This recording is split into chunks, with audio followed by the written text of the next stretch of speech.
Most people wait for life to get better before they feel better. They wait for a sign, a chance, or a lucky break.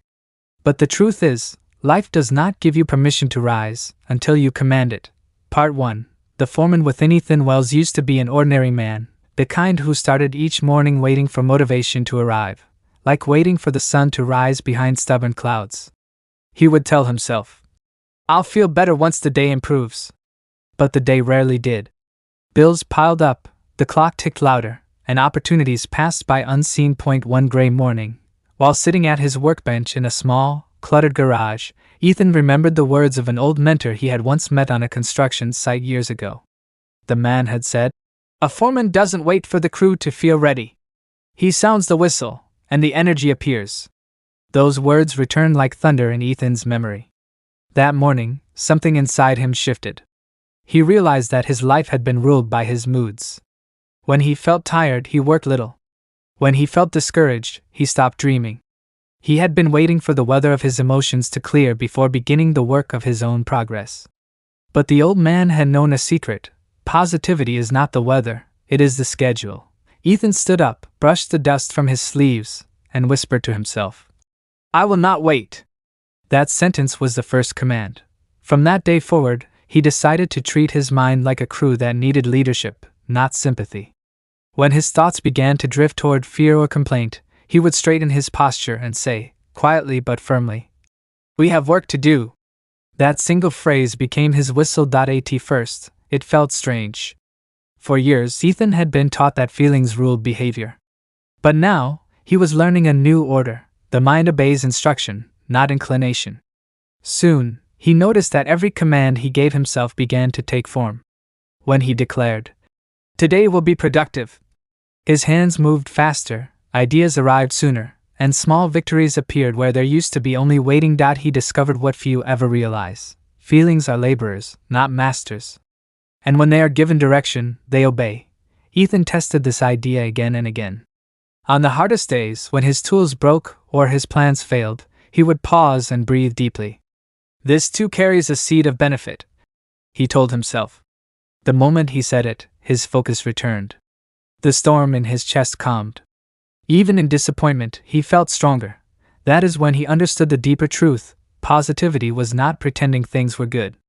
It was commanding the inner forces until they became good. It was setting a standard for the mind to salute each morning. He began to practice a simple morning ritual. Upon waking, he would sit at the edge of his bed, place his hand over his heart, and say, "I am the captain of this day." Then he would thank life for one small thing: a roof, a meal, a chance to try again. Gratitude, he noticed, had the power to turn his mood from complaint to control. As days became weeks, people around him began to notice. His wife said his tone had changed. His co-workers asked why he seemed so steady, even under pressure. Ethan simply smiled. "Because I learned to sound the whistle," he said. One evening, while working late, Ethan paused to write a note to himself. "The one who commands his mind commands his fate. The one who waits for feelings becomes their servant." He pinned that note above his desk. It became his law. Weeks turned into months, and Ethan's small garage workshop grew into a full business. He hired others, and when they complained about delays or problems, he repeated what his mentor had once said: "Don't wait for the crew to feel ready. Sound the whistle." Slowly, those around him began to change too.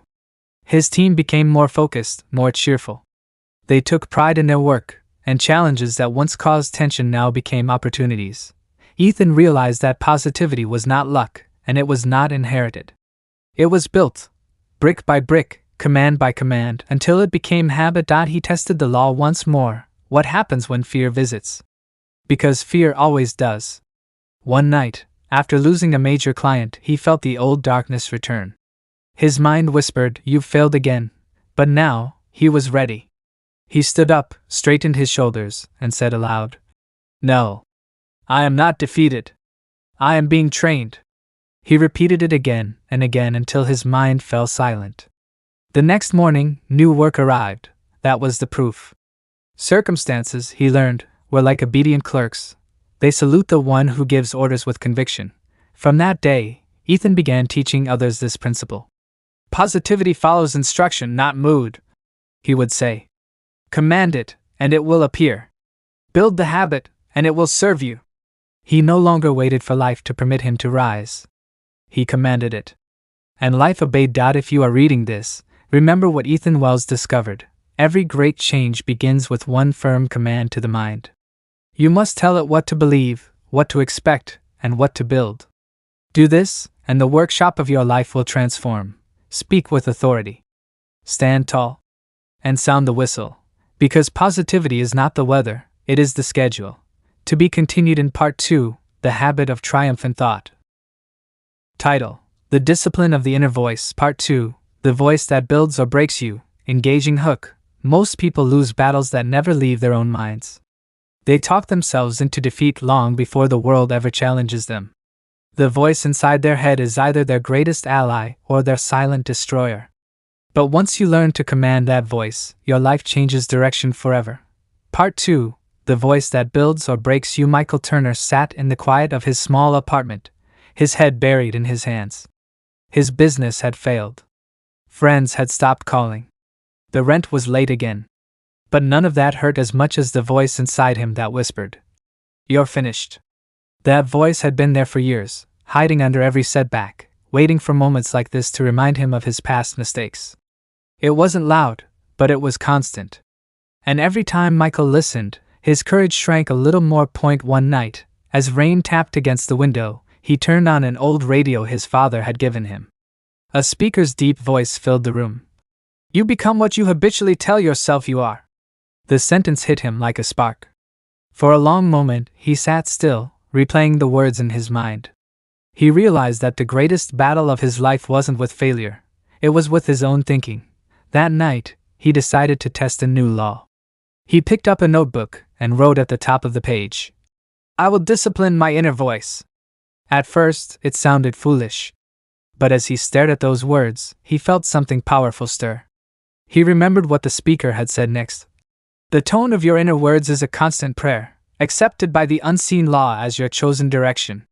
Michael closed his eyes and began to listen, not to the world, but to himself. The voice inside him whispered its old routine, "You're too late. You've tried before. It never works." But this time, he answered back, "I am greater than this moment." The voice hesitated. He said it again, louder, firmer. "I am greater than this moment." He kept repeating it until his pulse steadied and his chest felt lighter. For the first time in years, he felt as if something inside him had saluted a higher command. Over the next few weeks, Michael made a new habit.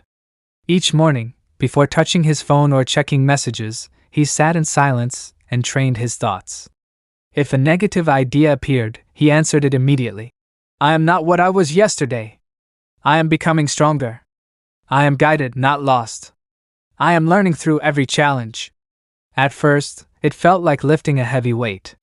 But as he persisted, the process became smoother. The voice that once criticized began to counsel. The whispers of fear lost their power. His inner conversation changed tone, from accusation to instruction, from complaint to command. He realized that silence was not emptiness, it was creation in progress. Out of that silence, new ideas began to form. One morning, while sitting quietly, he thought of a small service he could start using the skills he already had. Within weeks, it became a source of income. It was then he understood, when the inner world is disciplined, the outer world obeys. People noticed something different about him. His voice grew calmer, his presence steadier. When he spoke, others listened. There was no arrogance in his tone, only quiet certainty. One of his friends asked, "What changed you?" Michael smiled and said, "I stopped arguing with myself." He explained how he learned to train his thoughts the way a craftsman trains his tools. "Every time I used to say I can't, I gave that phrase authority over me. Now I only say what I intend to build. And the world has started to agree." But the true test came months later. A business partner betrayed him, costing him most of his savings. The old voice tried to rise again. "You see, you're cursed. You should quit." For a moment, the old pain returned. But then he remembered his command. "I am greater than this moment."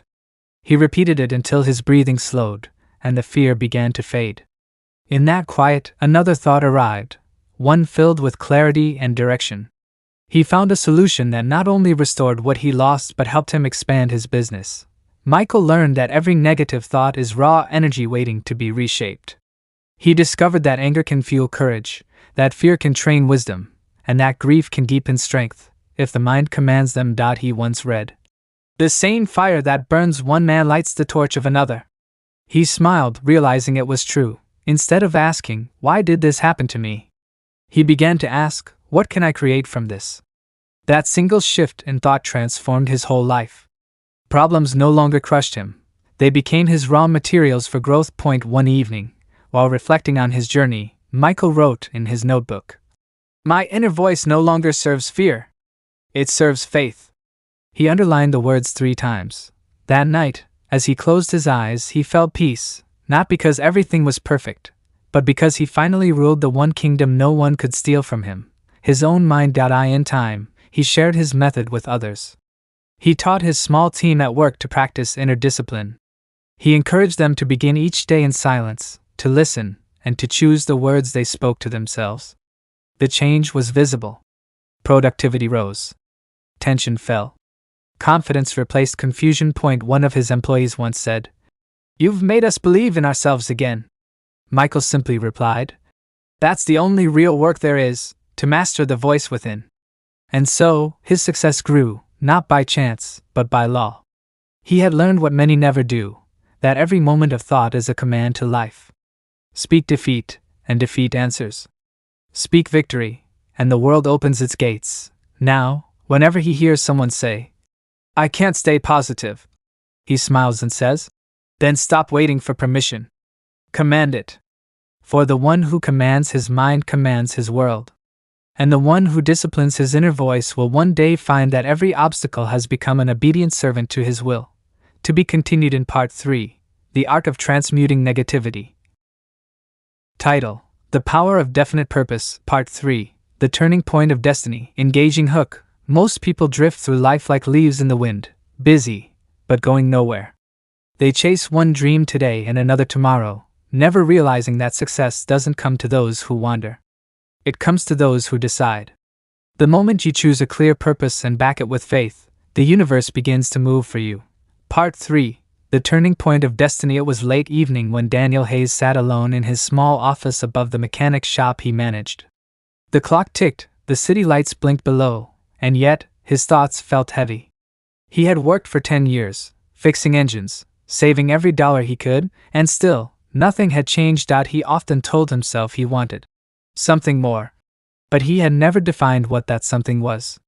Some nights he dreamed of starting his own business, other nights of traveling, and sometimes he told himself he just wanted peace. That night, as he looked at his worn hands, Daniel realized what he lacked was not effort, but direction. He remembered something his grandfather once said when Daniel was a boy. "Son, even a strong river is useless if it doesn't know where it's flowing." Those words echoed in his mind until they became a command. He reached for a notebook and wrote one question. "What do I truly desire to contribute, to create, to become?" For the first time, he didn't rush to answer. He sat in silence and listened. Slowly, a vision began to form, not of fame or wealth, but of building something that mattered. He saw himself opening his own auto workshop, one that trained young men who needed a second chance, just as he once had. The idea lit a fire inside him. For the first time in years, he felt alive. He wrote beneath his question, "I will create a workshop that restores both cars and people." It was a small sentence, but it changed everything. From that moment, Daniel made a vow. He would stop living by chance and start living by purpose. He said aloud, "I will make this real." The sound of his own conviction startled him. It was as if the universe had been waiting to hear those words. In the following days, doubt tried to return. His mind whispered, "You don't have enough money. You don't know where to start." But now, Daniel understood something deeper. Faith and purpose must walk together. Without faith, purpose was only a wish. With faith, it became law.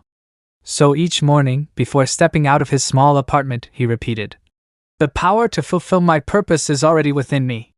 At first, nothing changed. The bills were still due. The long hours continued. But his energy was different. He worked with a quiet certainty. His co-workers noticed. You seem different, Dan, one of them said. Daniel just smiled. I stopped working for wages, he replied. I started working for a purpose. Weeks passed, and an opportunity appeared where none existed before. A retired customer offered to sell his old repair shed for half its value, saying, I like the way you carry yourself, son. You'll make something good here. Daniel smiled. He remembered what his grandfather had once told him. When you make your purpose clear, the right doors start opening. He gathered every bit of savings, borrowed the rest, and took the risk. But this time, he didn't feel afraid. Every obstacle that appeared seemed to test only one question. Are you sure? And each time, Daniel answered yes. When equipment broke, he stayed late and repaired it himself. When customers were slow to come, he stood outside greeting strangers. When exhaustion hit, he reminded himself, every trial strengthens my purpose. He realized that resistance was not rejection, it was confirmation. It was the universe asking if he truly meant what he said. Months later, as his workshop began to grow, Daniel found himself training 3 young apprentices. They were once like him, uncertain, lost, and doubtful. He taught them not just about engines, but about focus. Don't start 10 things, he would say. Start one thing and finish it. He noticed how his purpose gave him peace. Before, his mind was scattered by 1,000 half-dreams. Now it was clear. Even when things went wrong, he felt calm, because his direction was fixed. One afternoon, while resting on a stool, he reflected on his journey. He realized that every great achievement begins the same way, with a clear purpose, declared in faith. He whispered, no one drifts into greatness. You must steer there. That evening, he wrote another note in his notebook. Purpose is the compass. Faith is the wind. Together, they carry a man wherever he dares to go. In time, Daniel's workshop became a thriving business. Customers trusted him not just for his skill, but for the calm confidence he carried. He no longer chased success. It came to him naturally. He had learned the secret law of life. The world rearranges itself to serve a mind with definite purpose. Years later, when asked by a young employee how he built his success, Daniel smiled and said, I made a decision, and kept making it every day. He leaned closer and added, don't wait for permission.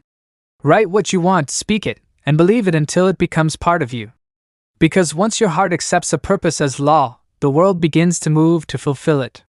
He had proven the truth that Napoleon Hill taught. Once your purpose becomes definite, all the powers of life conspire to bring it to pass. And so, the man who once drifted aimlessly found himself guiding others toward direction. His courage no longer wavered. His energy no longer scattered. His purpose had become his peace. That night, as he locked the workshop and stepped outside into the cool evening, Daniel looked up at the stars and whispered, thank you? Because he finally understood, the moment a man knows exactly where he's going, even the stars seem to move with him. To be continued in Part 4, The Law of Inner Harmony. Engaging hook, Ethan sat alone in his small workshop late one night, staring at the flickering candle. His hands were rough from years of effort, but his spirit was restless. He had goals, big ones, but lately, he couldn't feel any progress. Each day blended into the next. Then he remembered his mentor's words. Harmony begins when your mind, heart, and actions walk in the same direction. That night, everything began to change. Part 4, The Law of Inner Harmony. Life moves by rhythm. The sun rises, the tides flow, the seasons shift, all in perfect balance. When a man lives out of tune with this rhythm, confusion takes over. Ethan had been living this way, one day driven by desire, the next trapped by doubt. He wanted success, yet deep inside, he was divided. His mind told him to take bold action, but his heart whispered fear. It was as if 2 voices were pulling him in opposite directions. One evening, his mentor, Mr. Langston, visited the workshop. The old man watched Ethan work, then said quietly, You're fighting yourself, son. Your thoughts are here, your heart is somewhere else. You're trying to sail 2 ships at once. Ethan frowned. But I'm working hard. I'm doing everything I can.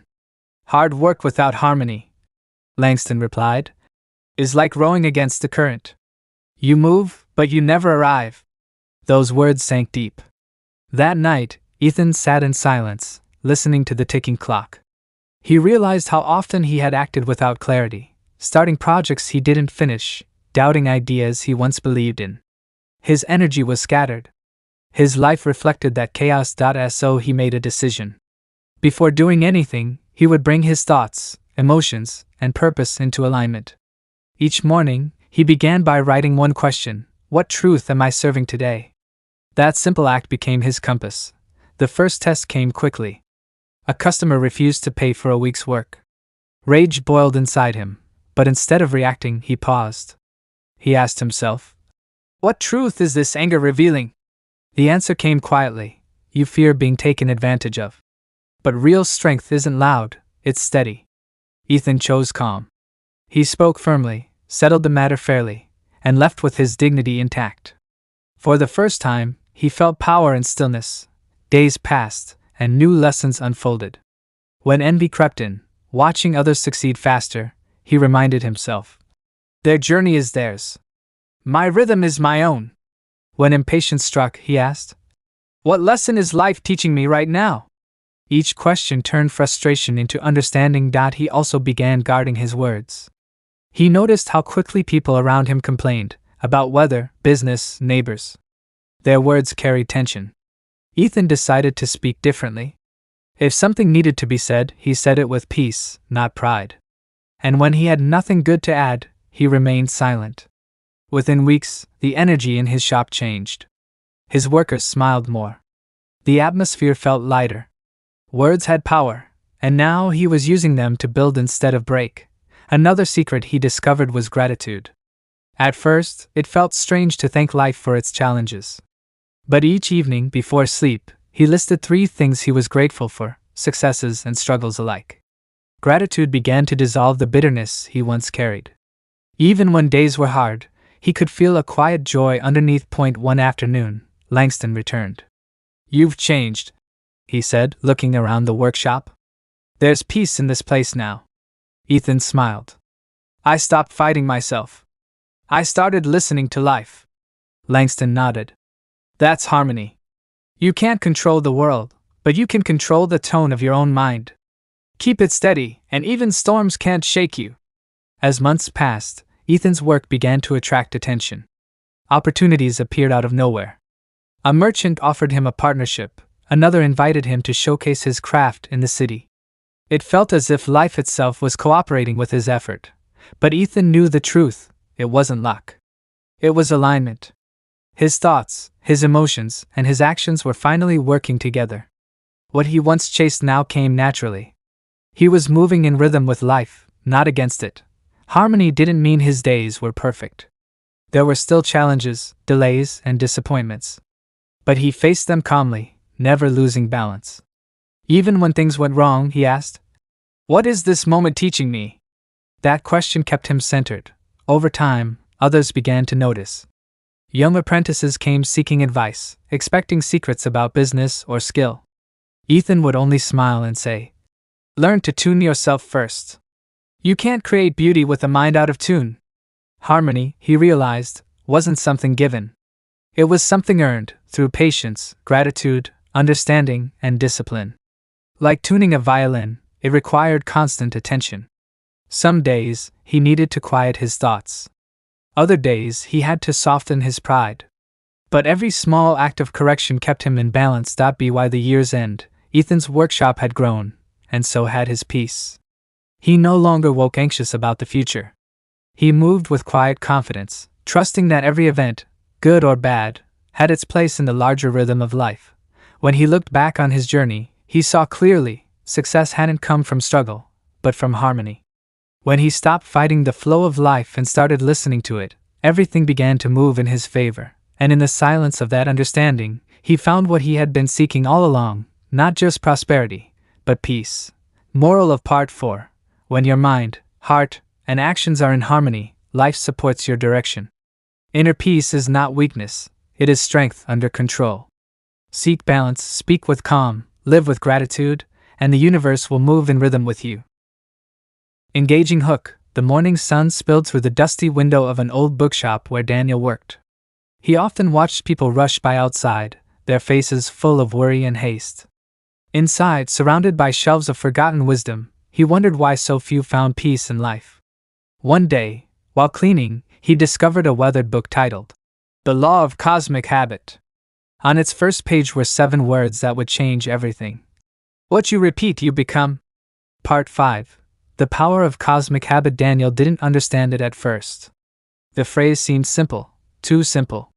But the more he read, the clearer it became. Every thought, word, and action he repeated was shaping his future.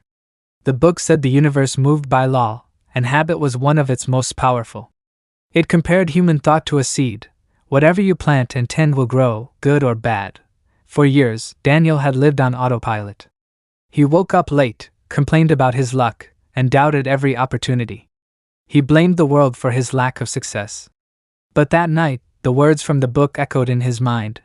Every repeated act becomes destiny in motion. He realized he had built habits of failure, thoughts of worry, speech of doubt, actions of delay. And now, life was giving him exactly what he had trained it to deliver. The next morning, Daniel made a promise to himself. He would change the pattern. He would feed his mind with faith instead of fear. He would choose thoughts that built instead of broke. He started small. Each morning, before leaving the shop, he stood by the window, looked at the rising sun, and said aloud, I am capable. I am calm. I am guided. At first, it felt forced. His mind resisted. But he remembered the book's warning, the law of habit is neutral, it will serve whatever you command. So, he kept at it. Every day, he repeated those words until they stopped sounding like a wish and started feeling like a truth. Soon, he began noticing small changes. His customers smiled more. His work felt lighter. He stopped complaining about slow days and instead organized the shelves, making the shop more inviting. The owner noticed and gave him more responsibility. It wasn't magic, it was momentum. His new habits were building invisible roads to better outcomes. Weeks turned into months, and Daniel's mind grew stronger. Each morning, he trained it like a muscle, focusing on one clear thought. I am in control of my direction. He didn't wait for motivation, he built it through repetition. But one afternoon, temptation struck. A difficult customer mocked his work, saying, You'll never amount to much behind this counter. The old Daniel would have snapped back or sulked for days. But this time, he smiled. He remembered, reaction was also a habit, one he could rewrite. That night, he opened his notebook and wrote, I choose calm over chaos. He repeated it until he believed it. Slowly, his emotions began to obey his words. Months later, an opportunity appeared. A traveling publisher entered the shop, noticed Daniel's organized system, and offered him a position to manage a news store in the city. Daniel hesitated at first. The old habit of fear tried to whisper, You're not ready. But the new habit spoke louder, You are capable. You are ready. He accepted. In the city, Daniel faced new challenges, competition, deadlines, endless noise. But the discipline he had built sustained him. He began each morning with gratitude and affirmations. He practiced kindness even under pressure. His consistency became his signature. People trusted him because he was steady. They called him the man who never wavers. One evening, his mentor, the old shop owner, visited. Daniel, he said, you've changed. What's your secret? Daniel smiled. No secret. Just the law of habit. I built a pattern and let it carry me. His mentor nodded. Most men drift because they never take charge of what they repeat. You did. Daniel realized then that success wasn't a lucky strike. It was a rhythm. Once you train the rhythm, it plays automatically. His faith in right thinking had become a habit, and that habit now carried him forward even when his willpower was tired. Over the years, he taught others what he had learned. Your mind, he told them, is like fertile soil. It doesn't choose the seeds, it simply grows what you plant. If you feed it doubt, it will grow fear. If you feed it courage, it will grow victory. The soil never rests, so plant wisely. He warned them of the greatest danger, drifting. When the mind is idle, he said, fear and laziness creep in. The law of habit doesn't stop working, it just builds whatever it finds. So if you don't command it, it will command you. By the time Daniel reached his later years, his success wasn't measured by wealth, but by peace. He had trained his mind to serve him. What once required great effort now came naturally. Discipline had turned into delight. Every morning, he still repeated his old affirmations. I am calm. I am capable. I am guided. Not out of need, but out of gratitude. They had built the man he became. As he watched the sun rise through his new office window, he realized the truth the book had whispered all those years ago. Habit is destiny in disguise. Once you master it, life itself becomes an ally. And in that quiet moment, surrounded by the hum of a city he had once feared, Daniel smiled. He had become living proof that right habits, formed through faith, patience, and persistence, could turn any ordinary man into an extraordinary one. Moral of Part 5. Success doesn't come from chance, it grows from habit. Whatever you think, speak, and do repeatedly shapes your destiny. Train your mind with uplifting thoughts, and life will echo them back to you as opportunity, peace, and power. Engaging hook. The train rattled softly as Thomas stared out the window, lost in thought. Beside him lay a worn notebook filled with goals, affirmations, and lessons learned from years of trial. He had started as a restless dreamer, often doubting himself, often quitting too soon. But now, after a long inner journey of purpose, discipline, and faith, he was different. The man who once feared failure had learned to direct his mind like a master conductor guiding an orchestra. Today, he was on his way to deliver his first public talk about the power of mental mastery, a truth that had changed his life forever. Part 6. The reward of definite purpose. When Thomas stepped off the train, he could feel both nervousness and excitement stirring inside him. He smiled, remembering his old self, the man who wandered through life without direction, chasing temporary comfort but never real fulfillment. Everything began to change the day he decided to live by one powerful principle. No one drifts into greatness. It must be chosen with purpose. He had learned that a definite purpose is not just an idea. It is a command to the universe.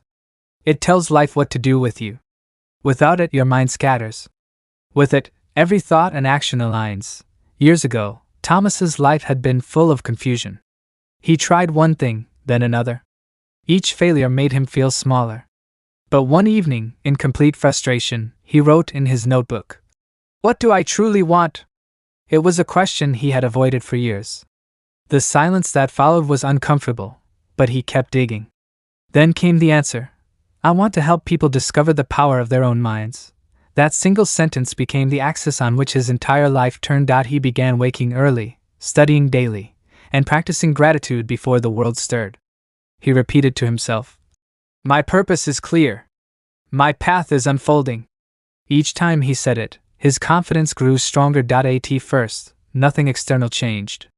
His job remained the same, his bills still arrived, and some days were harder than others. But inside, a quiet shift had begun. His mind no longer drifted between doubt and desire. It had direction. One morning, while walking to work, he saw a poster that read, "Community Lecture, The Science of Success."